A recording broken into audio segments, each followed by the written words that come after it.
চাকুলিয়ার BD অফিসের তৃণমূলের গুন্ডামি সেই ছবি দেখানোর চেষ্টা করবো। বাঁকুড়া থেকে শুরু করে ফালাকাটা থেকে শুরু করে উত্তর দিনাজপুরের চাকুলিয়া থেকে শুরু করে সর্বত্র একই ছবি। জায়গায় জায়গায় অশান্তি হচ্ছে। নির্বাচন কমিশন এবং এ রাজ্যের পুলিশ মন্ত্রী মমতা বন্দ্যোপাধ্যায় তারা কি চুপ করে বসে থাকবেন? এই অশান্তিটা হতে দেবেন? এটা সিম্পল প্রশ্ন।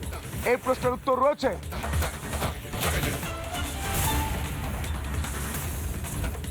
বিরোধীদের অভিযোগ যে এরা তৃণমূল করে তাই অশান্তি তৈরি করছে। আমরা ফারাক্কায় কি দেখলাম? তৃণমূলের বিধায়ক মনিরুল ইসলাম উপস্থিত ছিল। মনিরুল ইসলামের সঙ্গে যারা গিয়েছিল তারা কারা? উত্তর দিন।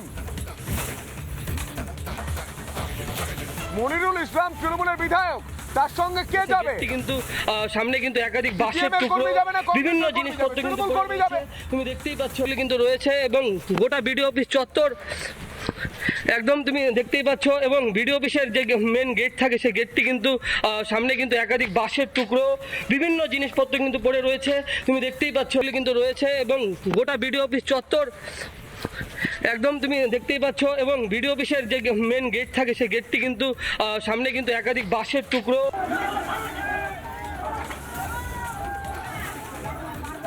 এই মুহূর্তে আমাদের প্রতিনিধি দেখালেন যে বিডিও অফিসের সামনে বাঁশের টুকরো পড়ে রয়েছে বিডিও অফিসের সামনে। পুলিশ কোথায়?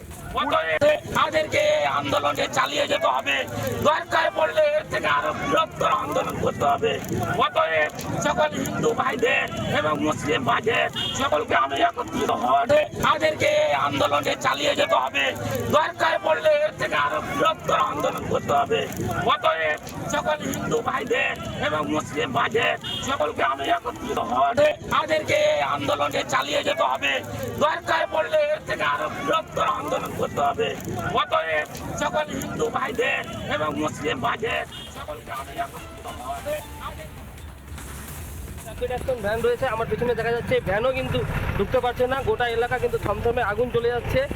ভ্যানের যে গাড়িটি আমার পেছনে এটি কিন্তু ঘুরে চাকুলিয়ে ঢুকতে পারছেন না, অন্য রাস্তায় কিন্তু যাওয়ার চেষ্টা করছে। এলাকায় কিন্তু অগ্নিগর্ভ পরিস্থিতি এই মুহূর্তে কিন্তু যে আমার যে ভিডিওতে পিছনে যে গাড়িটি দেখা যাচ্ছে এই গাড়িটি কিন্তু র্যাপিড অ্যাকশন ভ্যান, এই গাড়িটিও ঘুরে গেল। এখন কি অবস্থা? কতগুলো গাড়ি ঘুরলো?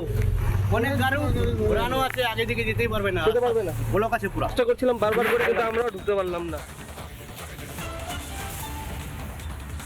আমরা দেখতে পাচ্ছি পুলিশ ঘোরাঘুরি করছে, কাউকে কি গ্রেফতার করেছে এই বিষয় নিয়ে আমি জানার চেষ্টা করব, তথ্য জানার চেষ্টা করব।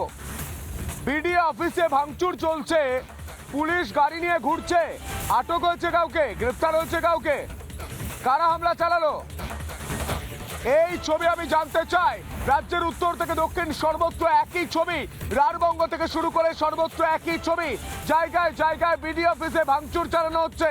আমরা দেখলাম মনিরুল ইসলাম, তিনি তৃণমূলের বিধায়ক, তিনি তার দলবল নিয়ে গিয়ে ভাঙচুর চালালেন।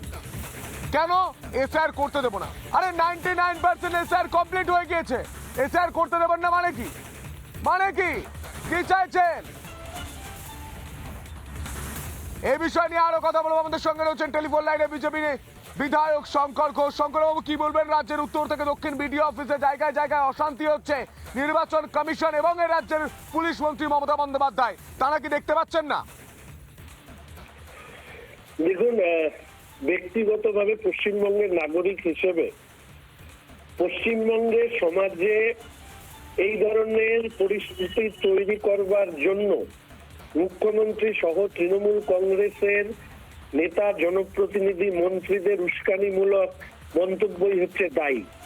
সরাসরি মুখ্যমন্ত্রীকে কেন গ্রেফতার করা হবে না এই প্রশ্ন মানুষ ছুড়ে দিচ্ছে।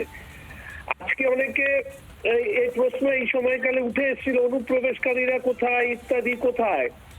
আজকে যখন হিয়ারিং হচ্ছে, সেই হিয়ারিং এ অসঙ্গতিগুলো যখন একের পর এক এই অনুপ্রবেশকারীদের ভিন রুলের মধ্যে ঢিল মারছে, তখন এই অনুপ্রবেশকারীদেরকে সংগঠিত করে এই ধরনের পরিস্থিতি, সামাজিকভাবে দাঙ্গা লাগানোর একটা পরিস্থিতি তৈরি হচ্ছে।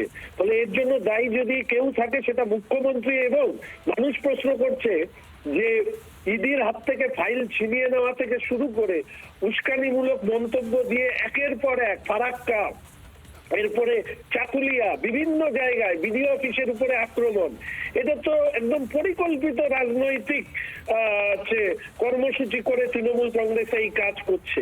ফলে গ্রেপ্তার যদি করতে হয়, লোকের ভাষায় মুখ্যমন্ত্রীকে করতে হবে। একদমই পরিকল্পনা করে এটা চলছে এবং মুখ্যমন্ত্রী মমতা বন্দ্যোপাধ্যায় নিজে ইন্ধন দিচ্ছেন, এমনটাই বলছেন শঙ্কর ঘোষ।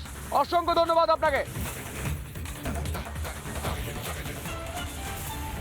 সকলকে আমি একত্রিত হওয়াতে আমাদেরকে আন্দোলনে চালিয়ে যেতে হবে, দরকার পড়লে এর থেকে আরো বৃহত্তর আন্দোলন করতে হবে।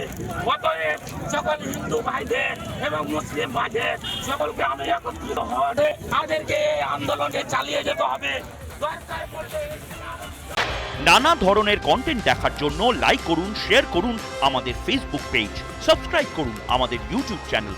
পাশাপাশি অন্যান্য ব্রেকিং নিউজের জন্য অবশ্যই চোখ রাখুন রিপাবলিক বাংলায়।